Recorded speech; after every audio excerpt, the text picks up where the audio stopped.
Good morning. This is Julie Chavanel with Yoga Trainers Tribe, and we are here live.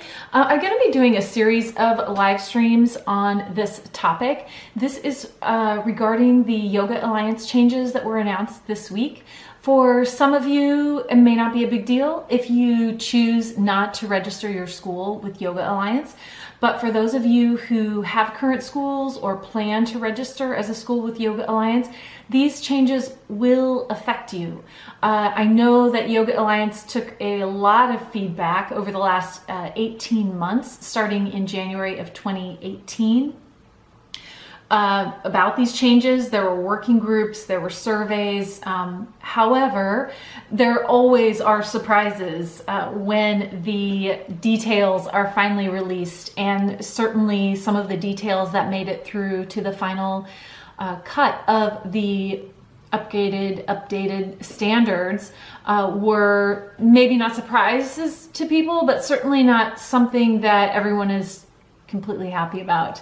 And I totally understand. As teachers, as studio owners, this is our livelihood, and making changes can be just one more thing to work through in the course of your day in the business as a teacher and a yoga studio owner. So I'm going to be doing a series of these live streams. I wanted to touch on a couple of topics that I've noticed on the Yoga Alliance Facebook page have gotten a lot of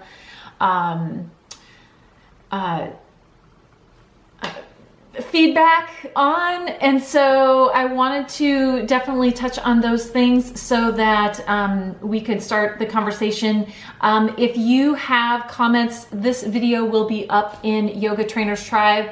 If you want to make comments, ask questions, please feel free to do so, so that all of us in the community can benefit from your questions and hopefully the exchange. So one of the first things I wanted to talk about is how the changes affect current schools in the near future.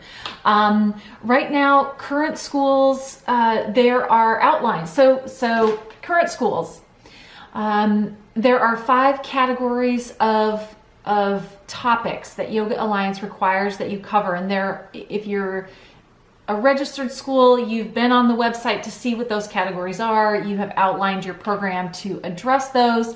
And obviously your school has been approved through Yoga Alliance. So the new requirements are shifting. So where there are 5 categories now, there will be 13 categories in the future. Those categories are derived from the 5 categories. So you will likely have some updating to do of your syllabus, of the way your program is sort of structured. But for instance, you have an anatomy section in your current training program. The anatomy section has been altered to include some online course availability, whereas now Yoga Alliance doesn't allow online courses. In the future, and with these new standards, you can have up to 20 hours, for instance, of your anatomy in online courses. Now, those courses still have to be approved by Yoga Alliance. They have to make sure you're covering all the topics they're requiring you to cover. But you know, anatomy in the old section, anatomy in the new section may look different. You may need a little bit more information, deeper information, or a change in the way your information is structured, but anatomy. Yoga, philosophy, ethics, and lifestyle was a category, and now it is just broken out a little differently with some expanded specifics for those hours. Again, part of that topic can be in the form of an online course. So the categories are different, but really the way I see them is just more detail and more specifics. The current standards, or the old standards, I would call them, were for 55 hours of electives, so that you could kind of pick and choose and create those sections of your training according to what you as a school, individual school, desired. Those have kind of been shifted around so that it is much more a structured setup. for Yoga Alliance standards in the new schools. They did not change the RYS 200 to like a 250 hour. I know that was part of some of the discussions working at one point, but they stuck with 200 hours, which I think will be a relief to many people who already have current schools. The timing. If you have yet to renew this year, you can renew under the current or old standards so that you won't have to make any changes just yet. But when you renew in the following year, you will have to update to the new standards. Let's see here. How does it go? So you can renew one more time at the current standards. You can choose when you renew if you want to renew at the new standards or the old standards, and then you'll need to adjust your topics, your curriculum accordingly.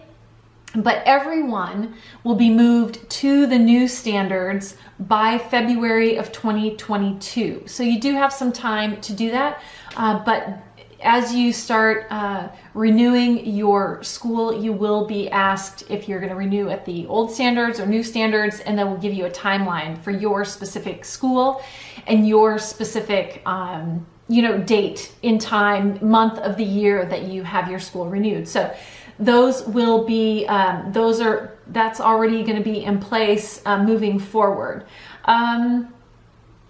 Let's see. So if you're in 2019, so for instance, my school renews towards the end of the year. So I can either work to upgrade and update my information prior to my renewal, or I can renew at this time with my current syllabus. If you are a customer of mine and you use my curriculum, I will be making those updates. I will have to do it for my own school, of course, that I teach locally in my city. So I will certainly be offering that as well. I know I had a few of my customers email me yesterday asking if I would be able to help with the updates, and those will be coming if you are a current customer of mine. Likewise, if you purchase this year and get in under the old standards and start with the current curriculum, those updates will also be a part of updates as I move forward. I don't have a specific timeline for those updates yet, but I will be working on those this year. I just don't know if I'll finish them this year, but they are in the works. So I did start looking at the Yoga Alliance Facebook page. I wanted to see what people were asking about, what were they concerned about. And this next bit is the one that I have gotten the most feedback on in the emails that I've received from customers. And it's one of the most hotly talked about topic on the Yoga Alliance Facebook page as it stood today. And that is that when you update to the new requirements, to the new standards for your RYS 200, the lead trainers will need to be ERYT 500s. So currently you can be an ERYT 200 and register as a lead trainer for a school. When you update to the new standards, you will have to have your you'll have to have the status of ERYT 500 with Yoga Alliance. So if you've taken a program, you studied a 500 hour, but you haven't been tracking your hours with Yoga Alliance, I strongly suggest that you do that, particularly if you plan to stay with Yoga Alliance as a registered school. Now, on the conversations I've seen on Facebook for Yoga Alliance, some and elsewhere, schools have said that this will force them to decide whether or not they can reach that ERYT 500 status within the 2 years that Yoga Alliance is requiring all schools to be updated. I think this particular item is going to be the most controversial going forward. where it came from was that year and a half of research, through surveys, through the working groups, through the feedback and input that Yoga Alliance has received regarding what people and what members felt was an appropriate level of education for a lead trainer and sort of a level for a lead trainer of a yoga school. And what they came back with all of that research was that people in general felt as though and someone teaching an RYS 200 should have a higher level of expertise. In yoga, there are teachers I've spoken to who don't have access to an RYT 500 program reasonably within their geographic area or within their financial capabilities at the time. They may have thousands of hours of teaching, but that RYT 500 education, formal education through an RYS 300 or 500, they have not completed that yet. So if that's you, if you've got 5,000 hours of teaching, but you don't have your RYT 500 training yet, I would suggest still tracking those hours. An ERYT 500 needs to have the RYT 500 training as well as 2,000 teaching hours that start from the date of their first registration as an RYT. So it's not 2,000 hours from the time you have received your RYT 500. It's from the time that you received your RYT 200 and registered with Yoga Alliance. That's when those 2,000 hours start counting. So it's very likely that if you got your RYT 200 and started teaching consistently, you are well on your way to gaining those hours. You need to track them, make sure they're entered in Yoga Alliance, and then really over the next few years continue accumulating those hours and thoroughly consider how you can get your RYT 500 training so that then you will be an ERYT 500 and you can maintain yourself as a lead trainer. I think a couple of the other things that are in relation to that I think will be a big change for people is there can be 2 lead trainers for a school. That's the same as it is now for Yoga Alliance. For an RYS 200, there can be 2 lead trainers. However, a lot of schools will have guest trainers come in and teach because those 2 lead trainers currently in the system only need to teach 65 of the 180 contact hours. That has changed as well. Now, under the new standards, the 2 lead trainers have to teach 150 of the 200 hours. So if your program is one where you teach 65 hours and you have your teachers teach a good chunk and you have guest teachers teach a good chunk of those remaining hours, that will shift for your school as well because their 2 lead trainers need to teach 150 of those hours. The remaining 50 hours, 40 of those can be online class, and then the 10, I think, that are sandwiched in between the 150 and the 40 potentially in the lead trainer group or online can be guests. And so that would be a significant change for a lot of schools that have their programs set up with a variety of teachers. So I think that will be, those will be 2 of the biggest changes. The one is the timeline to get your curriculum updated, and then you'll have to consider when to upgrade your curriculum based on your own or your lead trainer's status. That ERYT 500 status is going to be required when you register your new school. So work on that. The other thing that I would suggest is that if you look in Yoga Alliance's tool, when you add your hours to your teaching hours, there is a space, there are many categories, everything from private lessons to yoga teacher training to in class to community classes. There's one at the very bottom called unidentified. And that category can be a bigger range of things. I think it tries to help Yoga Alliance categorize things that might be outside the norm of the 7 or 8 categories they have defined.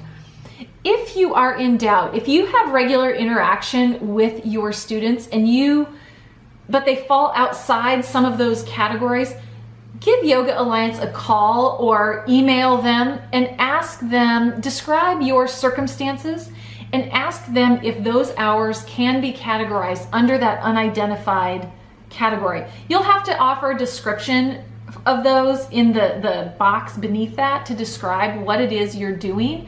But I had some questions about some of my own hours. I'm very close to having my ERYT 500, and I was having a lot of interaction that wasn't categorized in one of those categories. And so I inquired, and some of the hours that I was interacting with students that were sort of not neatly categorized, actually they okayed as qualifying under my ERYT hours. So it will do you good to inquire and ask if your hours will count, and can you use those under your registration and under your hour tracking to earn your ERYT 500. So do that, get all the information, inquire here. There's a community of teachers here in the group, and I know a lot of you want to find out more information, would love some interaction with other trainers, because I know running a studio, running a training can be kind of a lonely business.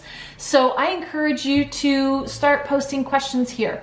The last piece for today is the working groups. Many of you signed up for one of my working groups to, in small groups, work through some of these questions and challenges for Yoga Alliance that you may encounter in upgrading your school.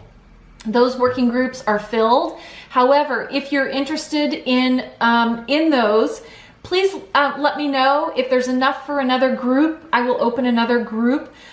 But if you're already signed up for those working groups, I will be sending those notices out very soon once I get some things on the calendar so that we can, in small groups, talk live and address some of your questions that you have for your school. All right, this is Julie Chavanaugh, Yoga Trainers Tribe. I hope you enjoyed this. Please post some questions, reach out and get some answers. And I encourage you also to go to the Yoga Alliance social media sites, their webpage, and get answers also directly from them if you've got questions that are sort of maybe a little different in nature. All right, signing off, enjoy your day, and check out all the new changes. I'll also post some links to some of the pages, the specific pages about the topics that I covered today so that you can see those from Yoga Alliance directly. All right, take care.